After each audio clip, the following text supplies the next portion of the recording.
네, 여러분 안녕하세요. 젤리쌤입니다. 만나서 반갑습니다.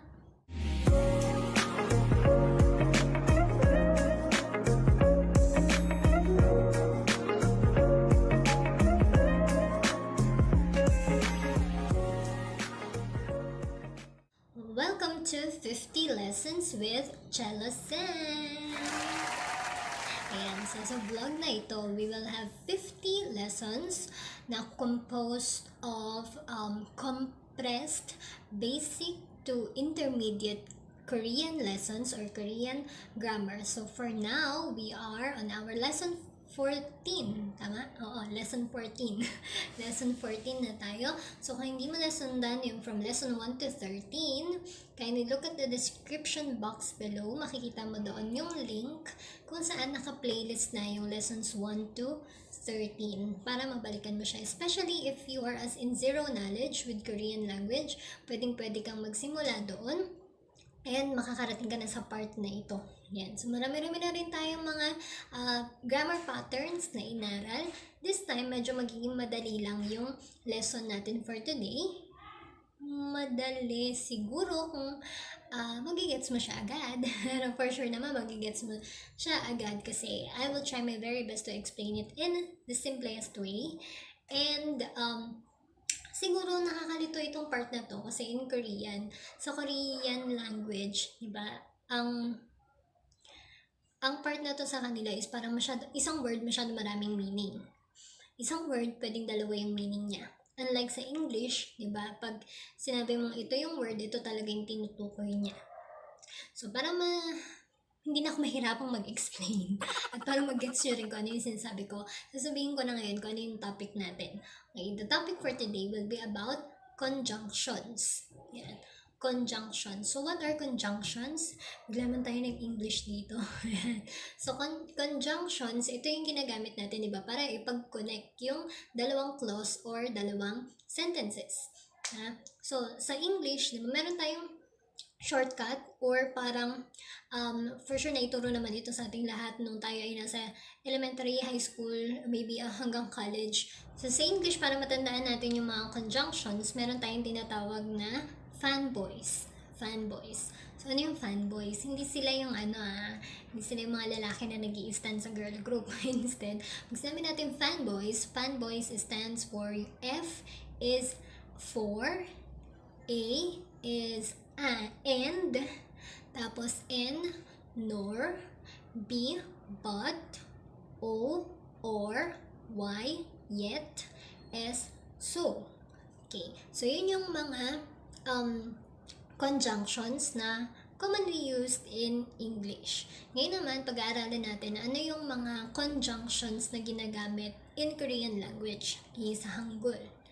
If you're ready, kuha ka na ng pen mo, ng ballpen mo, and ano pa ba, ng snacks mo habang nanonood ka.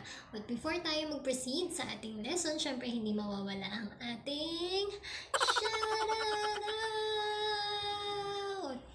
Pabaliw na ako ng pabaliw tuwing nag-shoutout. So, shout out to Leia Portea and Mary Constantino. Yan, maraming salamat sa inyong pagsubaybay at sa inyong pagtangkilik kay Jem. Yan, maraming salamat po. So, let us start! So, ang mga conjunctions na ituturo ko sa inyo ngayon ay mga conjunctions na and then, with, but, and however. So, yung mga words na yun, actually, hindi siya pag end, may specific word. Pag and then, may specific word. Instead, sabi ko nga sa inyo, medyo iba siya in Korean. So, instead, hahatiin ko sa 3 sets. Yan. Yung magiging, natin, kumbaga 3 pointers ng lesson today para magets nyo yung sinasabi ko. So, we will focus on the Korean word and then kung ano yung equivalent meaning niya sa conjunctions. Kasi pwedeng isang Korean word pero 3 conjunction pala yung nire-represent niya. Diba? So, kailangan ikaw ay makinig ng mabuti para magets mo ang aking sinasabi. Yan. So, start na tayo. Our first word is 그리고. 그리고. So, 그리고 means and or and then. So, dalawa yung nire-represent niyang meaning. It could mean and or and then. So, kurigo has the meaning of and then. Yan. So, dalawa yung meaning niyon depending on the context. Madalas siyang ginagamit for linking nouns. So, halimbawa, nouns. Ano ba yung mga nouns? For example, bread and milk. So, parehas na noun. Noun lang sila, bread. Tapos, yung and then another noun is milk. So, pwede natin gamitin si kurigo. However, ang pinakagamit talaga ni kurigo when it comes to colloquial situations, diba, colloquial conversations, yung mas natural Korean lang, si kurigo ay mas ginagamit in linking phrases. Yung mga sentences, short sentences or phrases, pag gusto mo silang ipag-connect pareho, kurigo is what you use if you want to say and or and then. And or and then. So, sige, let's look at the examples kapag ginamit natin sila ng nouns or pag ginamit natin sila as linker sa phrases. Let's see. So, meron akong tatlong examples dito. Yung una, 우유, 그리고 빵. 우유, 그리고 빵. So, milk and bread. So, when you say bread, that is pang. Kapag naging single biyop sound yan, or pag ang nasabi mo ay bang instead of pang, it means room na hindi na siya tinapay. Diba? So, the pronunciation is pang. Okay? 우유 그리고 빵. And then, next, 커피 그리고 물. 커피 그리고 물. Coffee and water. Coffee and water. Next, we have here pen 그리고 Anna. pen 그리고 Anna. Ben and Anna. So, palitan mo Ben and Ben. Ben 그리고 Ben. Pwede. So, here are the examples kapag nouns. Kapag nouns yung kino-connect mo. Pag nouns yung nililink mo, so you can use kurigo as your linker or your conjunction para maging mapag-isa mo yung dalawang nouns. Okay? Tingnan naman natin ngayon kapag phrase or clause yung ating ipag-connect na dalawa. These are the examples for linking phrases. So, meron tayong A and B dito. A said, 공부했어요. 공부했어요. I studied. So, kahit wala siyang tono dito, if you did, ikaw yung nagsabi nito, pwede mo na rin siya automatically mag-gets na, di ba, you're talking about yourself, or depende sa context ng usapan ninyo, sa flow ng usapan ninyo, if kung sino yung tinutukoy mo na, 공부했어요, yung gumawa nito, ng 공부했어요, or to study. Diba? And letter B, ang meron tayo ay 영화를 봤어요. 영화를 봤어요. To watch a movie. 영화 is movie. And then 를 object marking particle. And then 봤어요, past tense of 보다, which means to see, to watch, or to look. Ngayon, pag gusto natin silang pagkabitin, kasi ang meaning mo pala is nag-aral ako tapos nanood ako ng TV. Diba? Or nanood ako ng movie. Ganun pala yung gusto mong sabihin. So, we can say here, A plus B, 공부했어요. 그리고 영화를 봤어요. So, 공부했어요. 그리고 영화를 봤어요. So, pwedeng conjunction word is 그래서.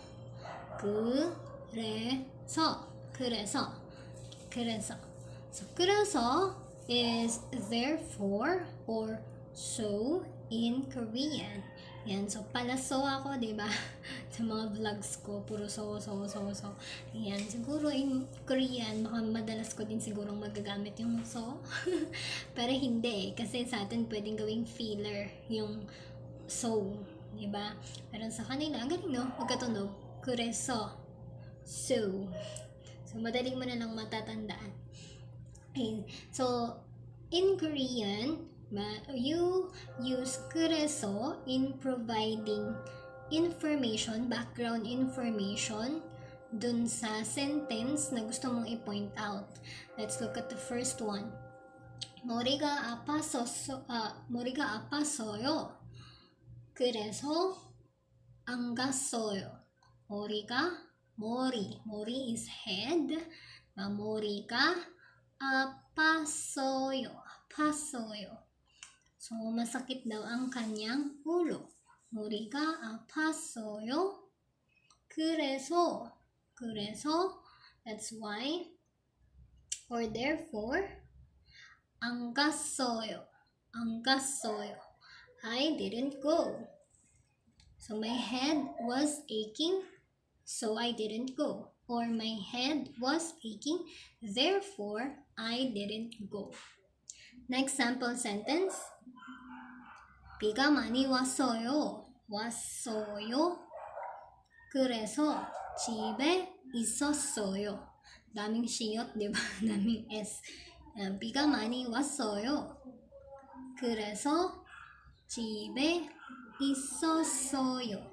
So, sabi niya, 비가 많이 오다. 비가 오다 is to rain. 비가 많이 오다, sabihin, it rained a lot. Ngayon, sabi niya, it rained a lot, therefore, 그래서 집에 있었어요. Therefore, 집 is home, the house. 집에, location marking particle.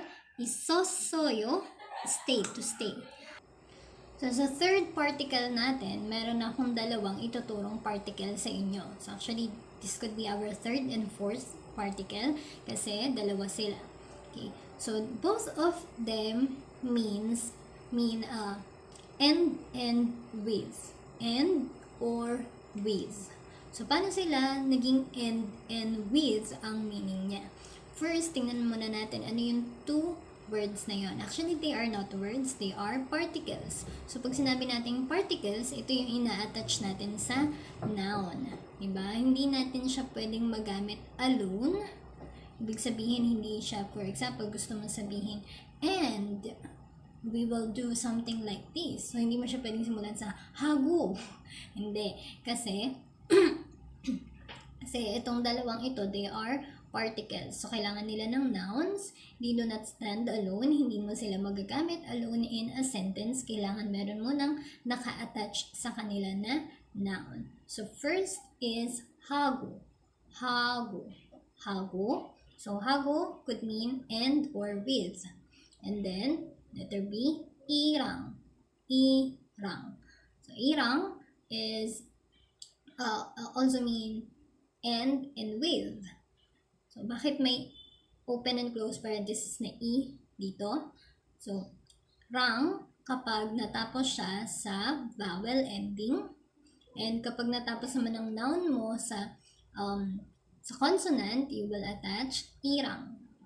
Para lang masunod yung consonant vowel na rule. So, ano yung pinagkaiba nilang dalawa? So, most of the time, they are interchangeable. Pwede kahit ano yung gamitin mo dyan sa dalawa. But, it's just that mas casual gamitin si rang kesa kay hago. And you will not hear rang sa mga formal settings. Hindi mo siya maririnig sa mga ganun.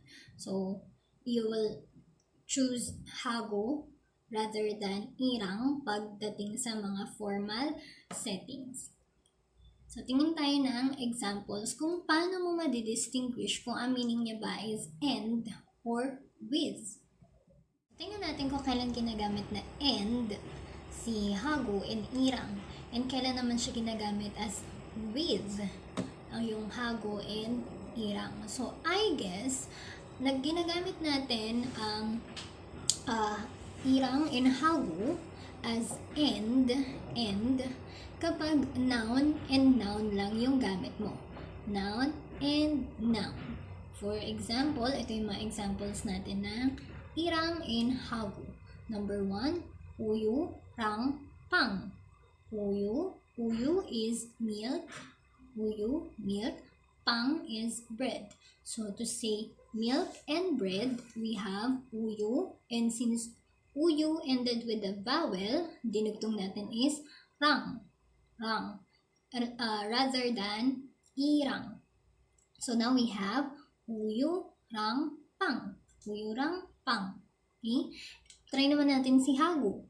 So, pwede natin kasi silang diba, ipagpalit-palit. So, we have uyu, hago, pang. Uyu, hago, pang. Second, we have murirang kopi. Murirang kopi. So, mul is water. Then, irang na yung inad natin since mul ended with a consonant. So, murirang kopi. Pwede rin siyang mul, hago, kopi. So, pagdating sa hago, regardless kung consonant or vowel ending yan, hago lang siya. Okay, and then number 3, Pilipinirang, Philippines, and then Hanguk. So, Hanguk is Korea. Korea. So, 대한민국, Republic of Korea. So, let's just use Hanguk here. So, Hanguk, Pilipinirang Hanguk. So, Philippines and Korea. Then, Pilipinhago, Hanguk. Philippines and Korea. Number 4, pinagbaliktad na lang natin number 1 para magamit natin yung irang. So, pang, irang, uyu. So, kanina, uyu, rang. Kasi natapos nga sa vowel si uyu. Pero here, yung pang, since natapos na sa consonant na ng, by iyong, so, pangirang uyu. Pangirang uyu. And then, we have panghagu uyu. Kumbaga, ano na siya, bread and milk. Then, number 5, kopirang mul. Kopirang mul. So, pinagpalit lang din natin yung murirang kopi. Now, we have kopirang mul. And then, kopihago mul. Then, last, igorang igo. Igorang igo. So, igo is this thing. So, you can say this and this. This and this. So, igorang igo. Or pwede rin igohago igo. So, ito siya. So, most commonly, pag nouns and nouns, noun to nouns, yung pinagkabit natin. So, si irang and hago serves as a linker na end. Okay, or the conjunction end. Tingnan naman natin kung paano naging with yung meaning ni irang and hago.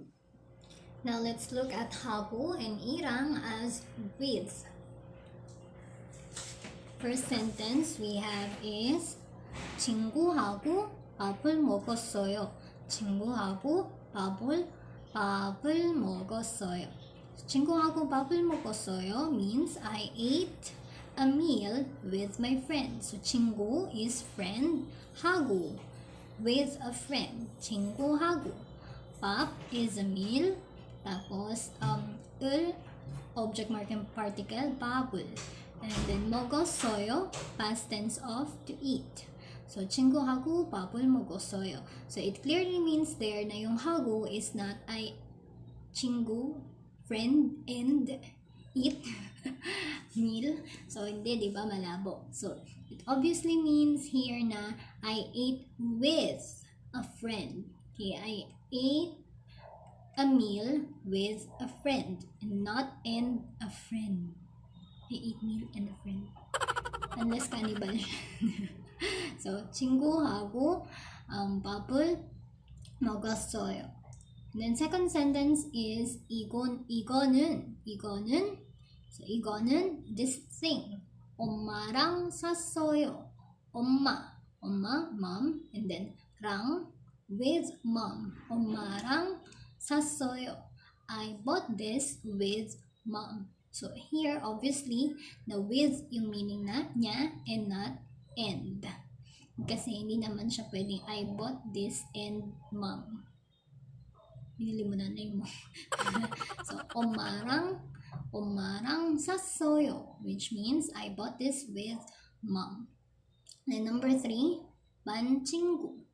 반친구 is classmates. Actually nga, dapat 반친구들. Palitan natin. Kasi 반친구 is classmate lang siya. Pero if you want to say classmates, yan, ang dinadagdag natin is 들. So, we add 들 para siya maging plural form. So, 친구들, yan. 반친구 is classmate. 반친구들, classmates. And dahil may ending na tayo na consonant dito, kanina yung nilagay ko lang, 반친구랑.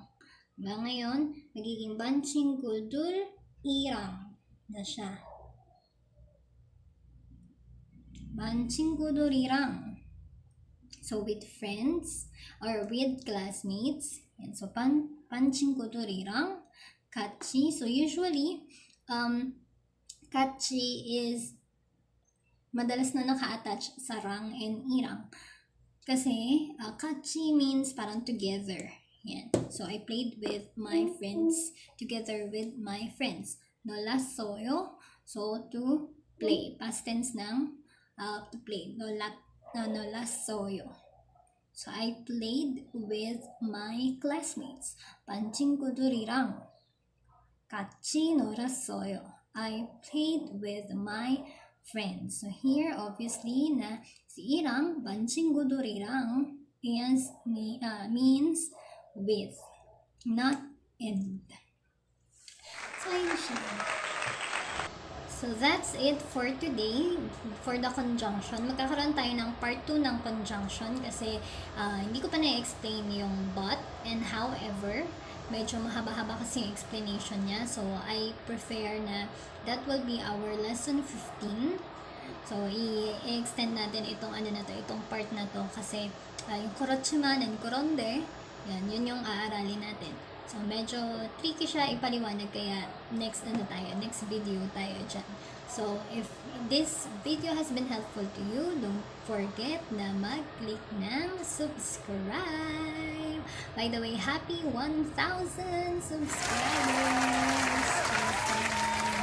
Ayan. So, siguro ano ang magandang pang-celebrate. Abangan nyo na lang sa page ko. Ayan. Or sa channel ko pala. Okay. And, kung hindi mo pa again nababalikan yung mga previous lessons natin, click lang the link below to see yung mga yung link to the previous lessons. That's all for today, guys. And see you again on our next lesson. 안녕히 가세요. Bye-bye.